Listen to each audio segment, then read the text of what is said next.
이 아침 가운데 읽었던 성경 말씀 갈라디아서 4장 4절서부터 5절의 말씀을 통해서 때가 참에 오신 예수님이라고 하는 제목으로 같이 말씀을 나누겠습니다. 성경을 보는 관점은 여러 가지가 있습니다. 그러니까 어떤 주제를 가지고 성경을 바라보느냐에 따라서 성경의 다양한 내용들을 읽어낼 수 있다라고 하는 거죠. 그 많은 그 주제 가운데 한 주제가 있는데 그 주제는 뭐냐면 언약이라고 하는 거예요. 하나님의 약속이라고 하는 것입니다. 그 언약, 그 하나님의 약속을 가지고 성경을 바라보는 것을, 그 바라보는 신학을 언약신학이라고 합니다. 그래서 그 하나님께서 약속하신 것을 가지고 어떻게 그 약속이 흘러오느냐라고 하는 것으로 신학을 체계화한 것이 바로 언약신학이라고 하는 것이죠. 다음 주는 성탄절입니다. 예수를 믿는 성도에게 있어서 참으로 중요한 절기가 바로 성탄절인데, 오늘은 그 성탄절을 기다리면서 하나님의 언약의 관점으로 예수님이 오신 사건을 한번 보려고 합니다. 지난주에 예수님께서 왜 성육신을 하셔야 하는가, 왜 우리와 같은 육신을 입고 이 세상에 오셔야만 하는가라고 하는 것을 살펴보았습니다. 그 세 가지 이유 가운데 하나가 뭐였냐면은 율법 아래에 있는 자들을 속량하기 위함이라는 거죠. 율법의 저주와 율법의 완성을 위하여 예수님께서 이 세상에 오셨고, 그래서 그 율법의 저주를 끌어안으시고 율법의 그 요구를 다 완성하시기 위하여 우리와 같은 육신을 입고 이 땅 가운데 오셨다라고 하는 거죠. 그것을 살펴볼 때에 그 증거의 하나로서 오늘 본문의 말씀을 보았던 것입니다. 오늘 본문 말씀 다시 한번 보십시오. 갈라디아서 4장 4절서부터 5절. 때가 참에 하나님이 그 아들을 보내사 여자에게서 나게 하시고 율법 아래에 나게 하신 것은 율법 아래에 있는 자들을 속량하시고 우리로 아들의 명분을 얻게 하려 하심이라. 율법의 저주를 대신 받으시고 율법의 요구를 완성하기 위하여 예수님은 우리와 같은 육체를 입고 오셔야만 했다라고 하는 거죠. 그런데 언제 오셔야 했을까라고 하는 거예요. 언제 오셔야 했을까? 그것을 바로 오늘 본문이 말씀해 주는데, 오늘 본문은 이렇게 얘기합니다. 4장 4절 서두 때가 참에. 때가 참에 뭐라 그래요? 하나님이 그 아들을 보내사 여자에게서 나게 하셨다라고 성경은 말씀해 준다는 거예요. 때가 찼다라고 했을 때 여기서 때라고 하는 것은 시간을 나타내는 것인데, 헬라어에는, 그러니까 성경에 사용된 헬라어에는 시간과 관련된 두 개의 단어가 있습니다. 하나는 크로노스라고 하는 단어고 하나는 카이로스라고 하는 단어입니다. 크로노스라고 하는 이 단어는 어떤 단어냐면은 일정한 기간을 얘기하는 거예요. 일정한 기간 혹은 시간을 얘기할 때 크로노스라고 하는 단어를 쓰고요. 카이로스라고 하는 시간을 쓸 때는 언제냐면은 특정한 시간. 그러니까 일정한 시간 가운데 어떤 특정한 시각을 이야기할 때 그걸 바로 카이로스라고 한다는 거죠. 오늘 본문에 쓰여 있는 때가 참에라고 했을 때 이 때라고 하는 시간은 어떤 시간이냐면 바로 크로노스라고 하는 시간이라는 거예요. 카이로스라고 하는 시간은 언제 사용되어졌는가? 마가복음 1장 15절에 보면 이르시되 때가 찼고 하나님의 나라가 가까이 왔으니 회개하고 복음을 믿으라 하시더라 라고 했을 때 그때가 바로 카이로스, 어떤 특정한 시간이라고 한다는 거죠.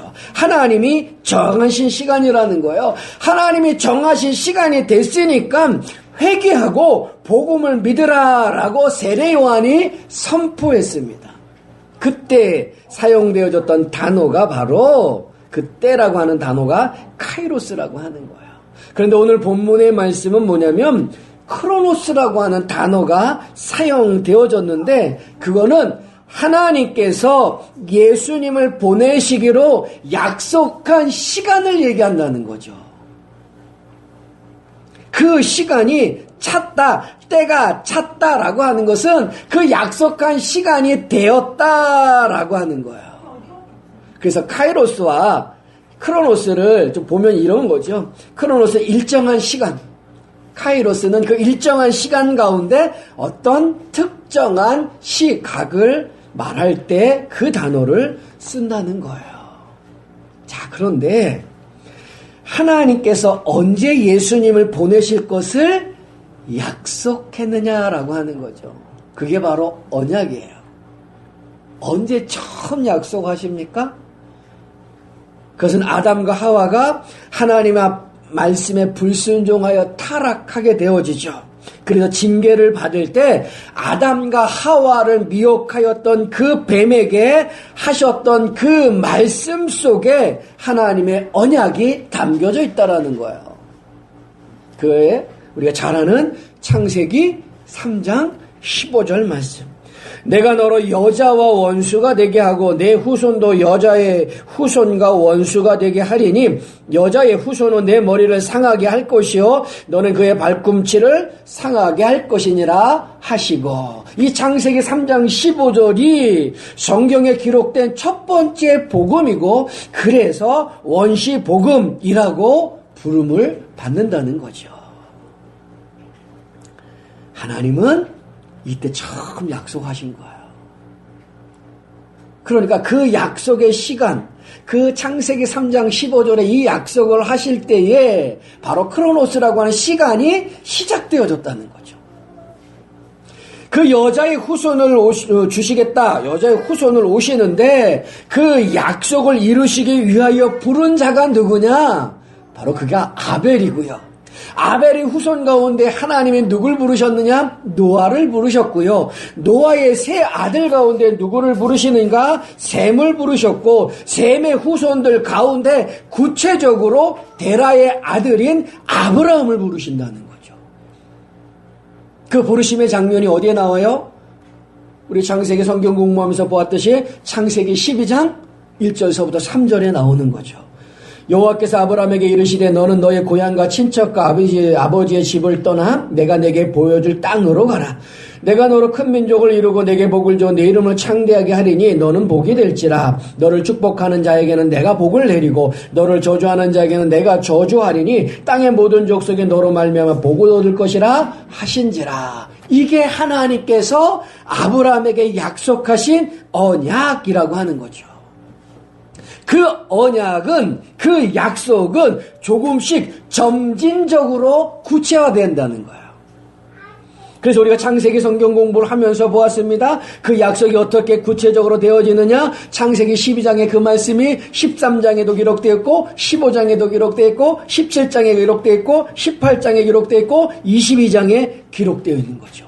근데 그 말씀들을 가만히 보면은 조금씩 점진적으로 구체화하며 말씀에 된다라고 하는 거죠.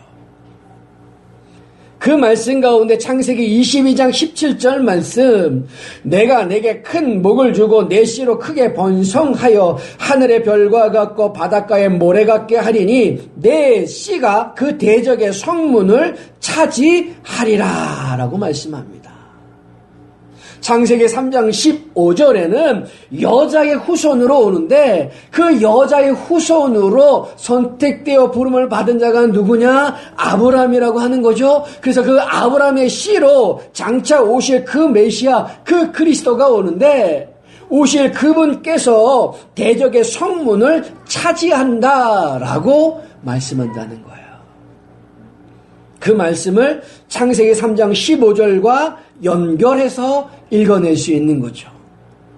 대적의 성문을 차지한다라고 하는 건 뭡니까? 그 대적을, 그 원수를 완전히 굴복시켜서 그 성을 차지한다라고 하는 거예요. 그것은 완전한 승리를 얘기하는 거예요.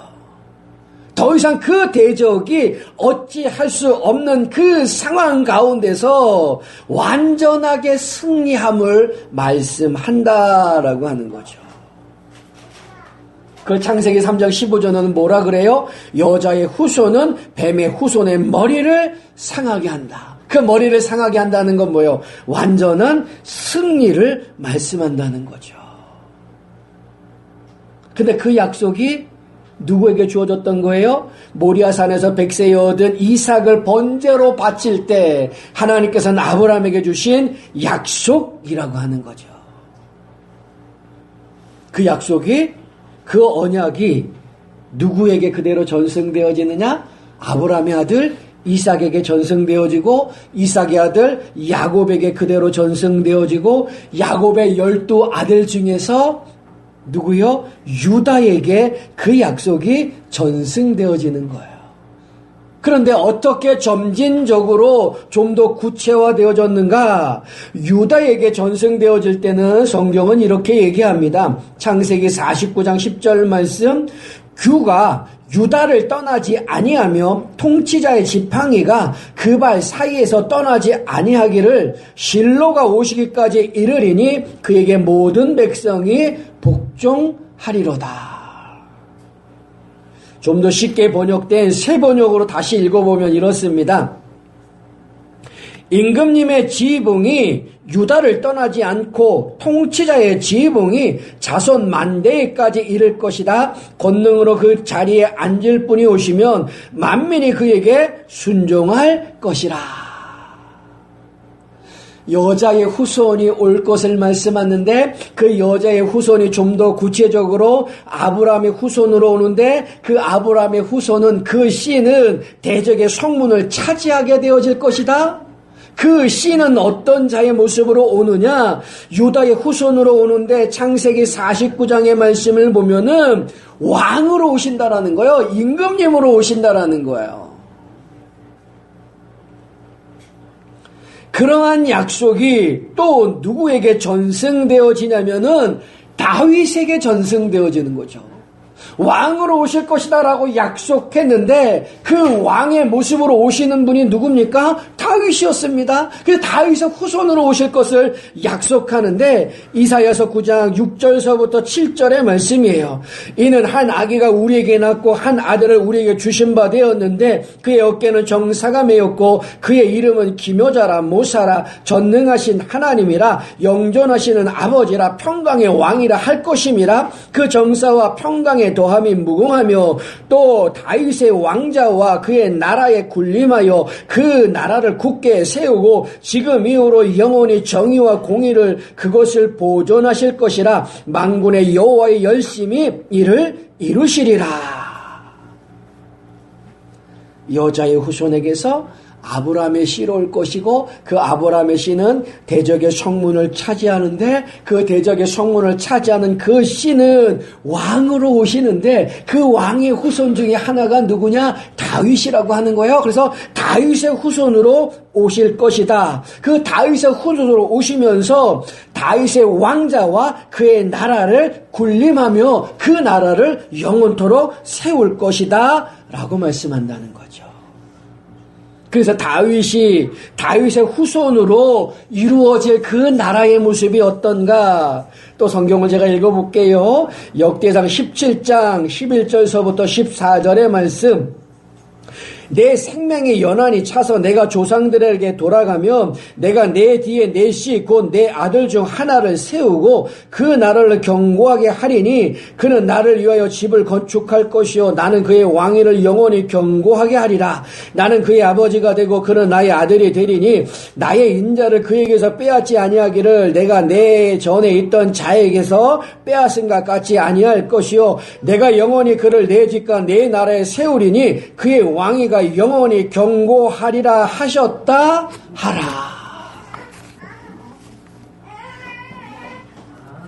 그 다윗의 후손으로 오실 왕은 어떤 왕일까? 시편 45편 6절과 7절은 이렇게 얘기해요. 하나님의 주의 보좌는 영원하며 주의 나라의 규는 공평한 규이니이다. 주의 보좌는 하나님의 보좌라 영영하며 왕의 정의를 사랑하고 악을 미워하나니 그러므로 하나님 곧 왕의 하나님의 즐거움의 기름을 왕에게 부어 왕의 동료보다 뛰어나게 하셨나이다. 여자의 후손으로 오는데 다윗의 씨로 올 것이고 그 다윗의 씨로 오는 그분은 대적의 성문을 차지한다라고 합니다.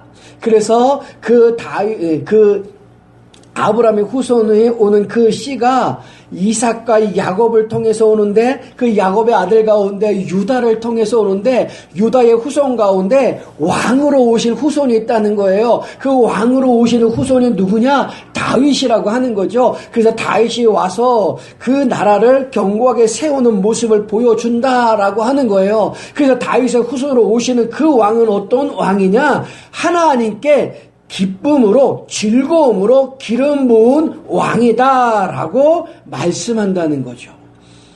그게 다윗의 후손으로 오시는 그 왕이 세우실 그 나라는 견고하며 영원하고 그의 왕이 또한 영원하실 것이다라고 말씀해주고 있다는 거예요.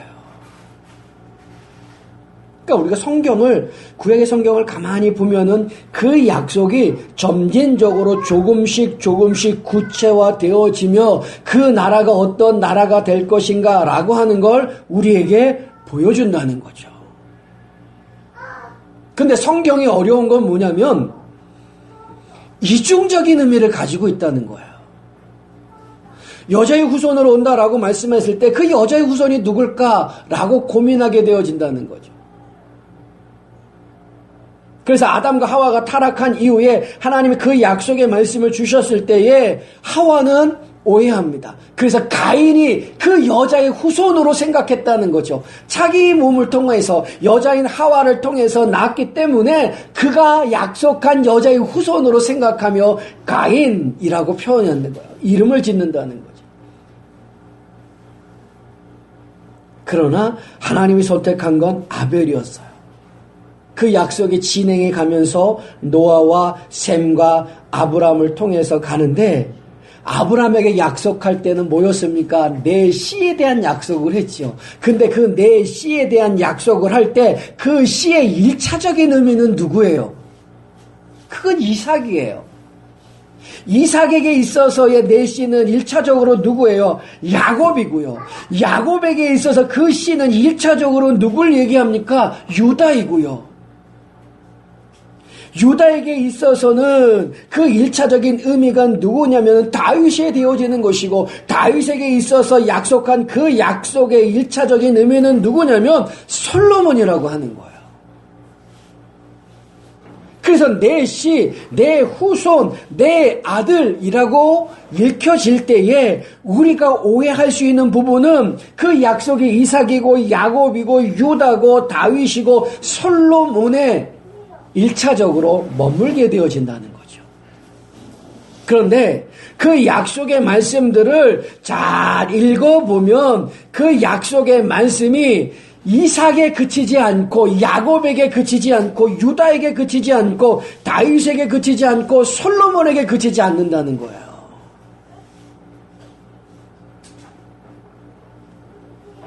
그 약속을 통하여서 궁극적으로 하나님이 약속하신 그분 예수 그리스도를 볼 수밖에 없다라고 하는 거죠. 그래서 하나님의 약속 가운데 여자의 후손으로 오신 분이 누구예요? 예수님이죠. 그 언약의 대표적인 대상자가 누구냐? 아브라함과 다윗입니다. 한 텀이 바뀌는 모습이에요. 아브라함에서부터 오는 그 약속은 씨에 대한 얘기가 오는데 다윗의 때부터 오는 것은 뭐냐면 왕으로 오실 분을 대한 예언의 말씀을 주신다는 거죠. 그래서 그 언약의 대표적으로 누구가 언급되어지냐면 아브라함과 다윗을 언급한다는 거예요. 그래서 아브라함과 다윗의 후손으로 오실 것을 말씀하면서 족보가 시작되어지는 것이 마태복음 1장의 계보라는 거죠. 그래서 마태복음 1장 1절에 그 계보, 그 족보를 읽어보면 아브라함과 다윗의 자손 예수 그리스도의 계보라라고 하면서 시작하는 거예요. 그 얘기는 뭐예요? 구약의 아브라함의 씨를 말씀했던 분이 누구냐? 예수다라고 하는 것이고, 다윗에게 말씀하였던 그 왕이, 그 나라는 누구에 대한 얘기냐? 바로 예수에 대한 얘기다라고 말씀한다는 거죠. 그 계보를 읽어가다 보면은 예수님의 탄생에 대해서 이렇게 표현합니다. 마태복음 1장 16절의 말씀, 야곱은 마리아의 남편 요셉을 낳았으니 마리아에게서 그리스도라 칭하는 예수가 나시니라. 이 족보를 가만히 읽어보면 막 남자의 이름들이 나옵니다. 누구는 누구를 낳고 누구는 누구를 낳고 했을 때 누구는 누구냐면 남자예요. 그래서 남자에게서 남자가 나오지는 모습이 보여지는데 마태복음 1장 16절에 가면은 야곱은 마리아의 남편 요셉을 낳았으니 마리아에게서라고 하면서 요셉이 아니한 마리아를 언급한다는 거죠. 곧 동정녀 탄생을 얘기하는 겁니다. 그 마리아에게서 누가 난다? 예수가 난다라고 하는 거예요. 이 마태복음 1장 16절의 말씀과 창세기 1장 15절의 말씀을 연결해 보십시오. 창세기 3장 15절의 말씀, 창세기 3장 15절의 말씀, 내가 너로 여자와 원수가 되게 하고 내 후손도 여자의 후손과 원수가 되게 하리니 여자의 후손은 내 머리를 상하게 할 것이요 너는 그의 발꿈치를 상하게 할 것이니라. 그러니까 여자의 후손이 뱀의 후손의 머리를 상하게 한대요. 근데 그 여자의 후손이 오는데 그 여자가 누구냐? 예수님을 낳으신 마리아라는 거죠. 그래서 마태복음 1장 16절의 말씀, 야곱은 마리아의 남편 요셉을 낳았으니 마리아에게서 그리스도라 칭하는 예수가 나시니라. 결국 그 여자는 누구예요? 마리아를 얘기한다는 거죠. 그렇게 하나님의 언약대로 예수님은 여자의 후손으로 오셔서 우리와 같은 육신을 입고 우리를 대신하여 제물이 되어주셨고 율법의 저주를 대신 받으셨고 율법의 요구를 완성하시고 마귀의 일을 괴멸시키신다는 거예요. 그러니까 갈라디아서 4장 4절에 말하는 때가 참여했을 때 그 때라고 하는 크로노스라고 하는 그 단어는 일정한 기간이라는 거죠. 근데 그 일정한 기간이 언제를 얘기하느냐? 창세기 3장 15절. 이게 바로 크로노스의 시간의 시작이에요. 하나님이 약속하신 시간의 시작이었어요. 그 시간의 때가 언제인 거예요? 마태복음 1장 16절이라고 하는 거죠. 이 모든 시간의 기간이 크로노스라는 거예요. 이 시간이 꽉 찼다, 다 됐다 라고 갈라디아서 4장 4절 앞에서 말씀한다는 거죠. 그 크로노스 시간 가운데 예수님께서 탄생하신 구체적인 시간인 그 시간이 뭐예요? 카이로스. 때가 참해. 마가복음 1장에서 말씀하는 때가 찼다라고 하는 거예요. 그래서 예수님이 탄생하셨다. 근데 그 모든 크로노스나 또는 카이로스라고 하는 그 모든 시간은 다 하나님의 주권 안에 있다라고 하는 거죠. 여기서 때가 참해라고 하는 이 말씀은 창세기 3장 15절에 그 크로노스의 시간이 약속의 시간이 시작되어져서 마태복음 1장 16절에 와서 그 말씀의 때가, 시간의 때가 꽉 찼다라고 지금 말씀해 주고 있다는 거예요. 그 시간들을 성경에 등장하는 많은 믿음의 인물들, 우리의 신앙의 인물들, 우리의 신앙의 선배들이 그 때를 기다리며 살아왔다는 거죠. 그게 믿음인 거예요. 그게 신앙인 거예요. 언제 오실까? 모르죠. 시간을 한번 생각해 보세요. 창세기 3장 15절에서 시작된 그 시간이 마태복음 1장 16절에 와서 꽉 찬 거예요. 그 중간에 있는 살아갔던 수많은 믿음의 사람들은 이 바로 마태복음 1장 16절의 시간을 기다린 거죠. 근데 그 기간이 어느 정도 돼요? 우리가 생각할 수 있는 이상의 시간인 거죠. 역사를 기록하는 건 AD 1년 예수님이 오신 때서부터 역사의 기록이 시작되어지지만 하나님께서 약속하신 창세기 3장 15절에 그 크로노스의 시간의 시작의 때는 몰라요. 네, 그때서부터 시작된 그 시간. 그래서 마태복음 1장 16절에 이루어질 그 시간을 우리의 믿음의 선배들은 바라보면서 기다렸다는 거죠. 그 기다림으로, 그 바라봄으로 구원을 얻는 거예요. 그것이 그 앞에 우리 예수 그리스도께서 오시기 이전에 믿음과 신앙을 가진 자들의 구원의 방편인 거죠.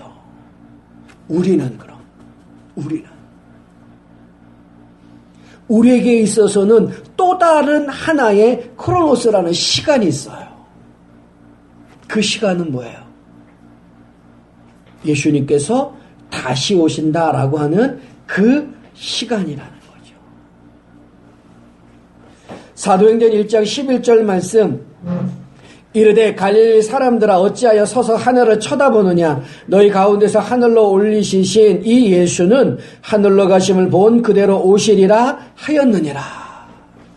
데살로니가전서 4장 15절, 우리가 주의 말씀으로 너희에게 이것을 말하노니 주께서 강림하실 때까지 우리 살아남아 있는 자도 자는 자보다 결코 앞서지 못하리라. 주께서 호령과 천사장의 소리와 하나님의 나팔 소리로 친히 하늘로부터 강림하시리니 그리스도 안에서 죽은 자들이 먼저 일어나고 그 후에 우리 살아남은 자들도 그들과 함께 구름 속으로 끌어올려 공중에서 주를 영접하게 하시리니 그리하여 우리가 항상 주와 함께 있으리라. 야고보서 5장 8절, 너희도 길이 참고 마음을 굳건하게 하라. 주의 강림이 가까우니라. 우리의 크로노스 시간의 때가 있다라는 거죠. 그 시간의 때는 뭐냐면은 예수님께서 다시 온다라고 하는 그 재림, 그 강림의 시간이라는 거예요. 그 시간은 언제부터 시작되어졌습니까? 예수님께서 이 땅 가운데 육신을 입고 이 세상에 오실 때서부터 시작되어진 시간인 거예요. 언제까지 되는 거예요? 재림하실 때까지. 근데 그 시간이 언제예요? 몰라요. 그때를 몰라요. 그래 베드로후서 3장 10절, 그러나 주의 날이 도적같이 오리니 그날에는 하늘에 큰 소리가 떠나가고 물질이 뜨거운 불에 풀어지고 땅과 그 중에 있는 모든 일이 드러나리로다. 마태복음 24장 43절서부터 44절, 너희도 아는 바니 만일 집 주인이 도적이 어느 시각에 올 줄로 알았더라면 깨어있어 그 집을 뚫지 못하게 하였으리라. 이러므로 너희도 준비하여 있으라. 생각하지 않은 때에 인자가 오리라. 마태복음 24장 36절, 그러나 그 날과 그때는 아무도 모르나니 하늘의 천사들도 아들도 모르고 오직 아버지만 아시느니라. 우리가 기다려야 할 시간이 있다라는 거예요. 성경의 많은 믿음의 인물들, 예수 그리스도께서 오시기 이전의 많은 신앙의 선배들은 마태복음 1장 16절 그 여자의 후손 마리아의 후손으로 오실 그분을 바라보면서 믿음으로 신앙으로 기다리며 살았다라고 하는 거죠. 우리가 기다려야 할 시간, 우리가 기다리는 크로노스의 그 시간은 뭐냐면 예수님이 다시 오실 그 시간이라고 하는 거예요. 그런데 그때가 언제냐? 몰라요. 도적같이 온대요. 성경은 그날은 하늘의 천사들도 모르고 아들도 모르고 오직 아버지 성부 하나님만 아신다라고 하는 그분의 절대적인 주권을 말씀하고 있다라고 하는 거예요. 그러니까 우리가 지금 살아가는 이 시간은 뭐냐면 예수님의 초림에서부터 재림, 다시 오실 그때까지의 크로노스 시간 속에 살아가는 거예요. 그 시간 속에서 하나님의 작정하신 강림의 그 순간, 강림의 그때, 그 카이로스 때가 있다라고 하는 거죠. 우리는 그날을 기다리는 거예요. 그게 우리가 이 세상 속에서 살아가는 믿음과 신앙의 모습이라는 거죠. 그럼 어떻게 살아야 할까? 어떻게 기다리며 살아야 할까? 성경 한 군데 한번 같이 봅시다. 데살로니가 전서 5장을 한번 보십시오.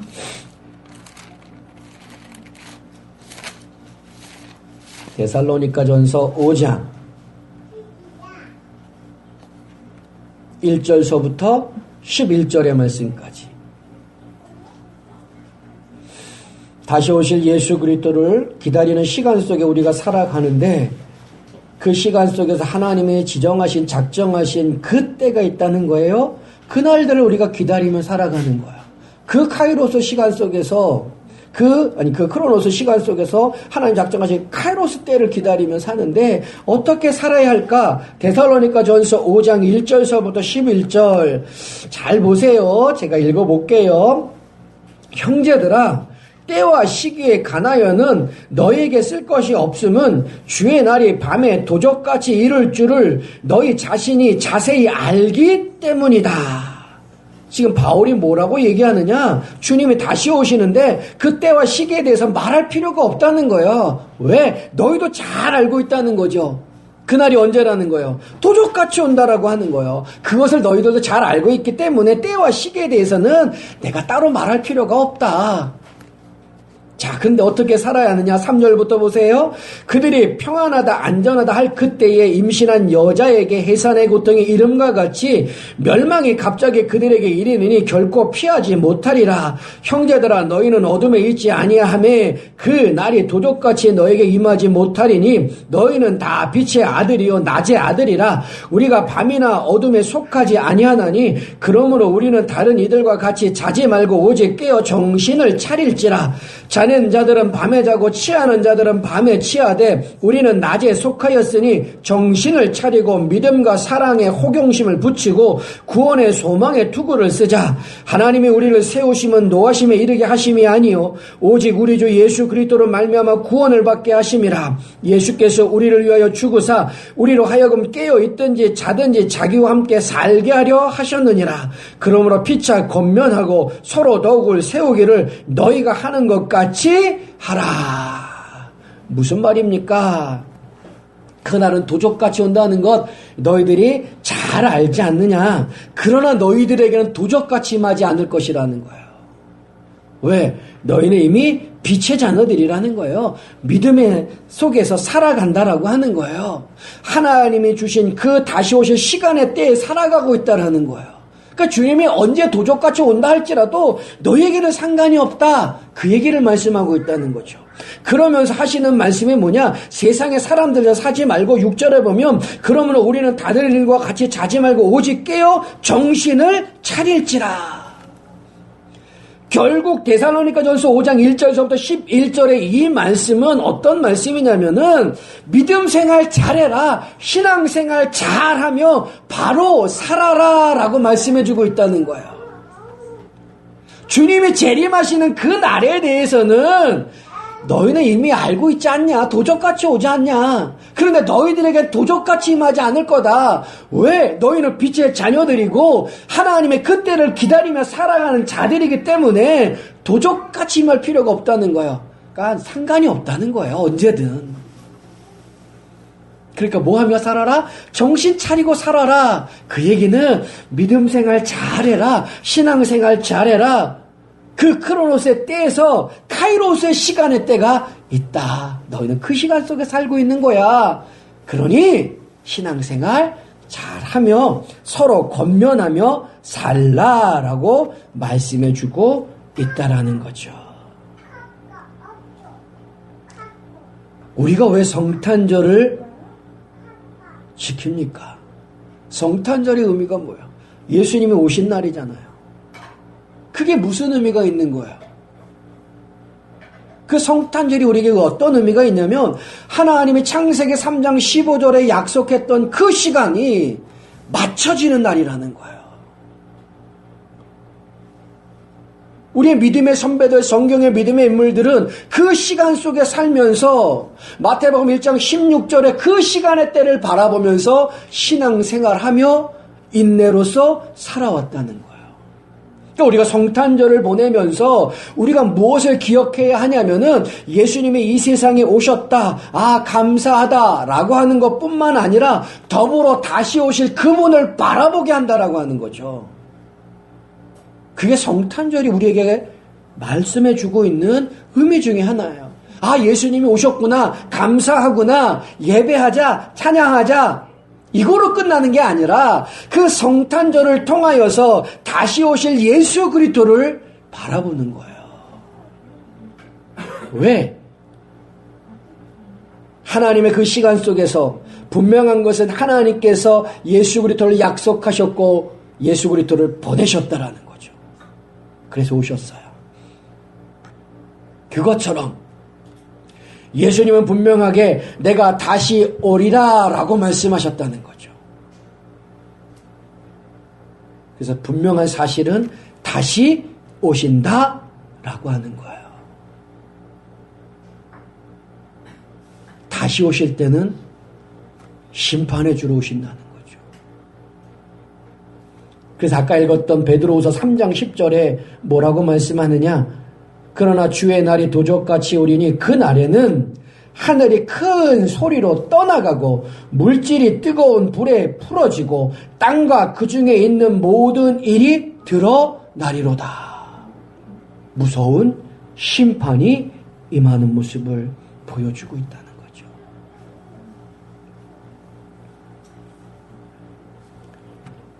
다음 주는 성탄절이에요. 우리에게 예수 그리스도를 보내주신 그 하나님의 은혜에 감사하며 보내는 귀한 절기죠. 그 성탄절을 통하여서 우리가 또 하나 바라봐야 할 것은 다시 오실 예수예요. 우리는 그 날을 바라보면서 그 예수를 바라보면서 믿음 생활, 신앙 생활 하며 살아가는 거죠. 그 날을 기다리면서 우리에게 주신 그 믿음을 소중하게 여기십시오. 그 성경이 뭐라 그래요? 데살로니가전서 5장 그 말씀, 5장 6절의 말씀, 오직 깨어 정신을 차릴지라. 똑바로 신앙생활하라는 거죠. 그 믿음을 소중하게 여기며 올바른 신앙생활을 잘 하시는 우리 모든 성도들이 다 되실 수 있기를 주님의 이름으로 축원합니다. 아멘. 기도하겠습니다.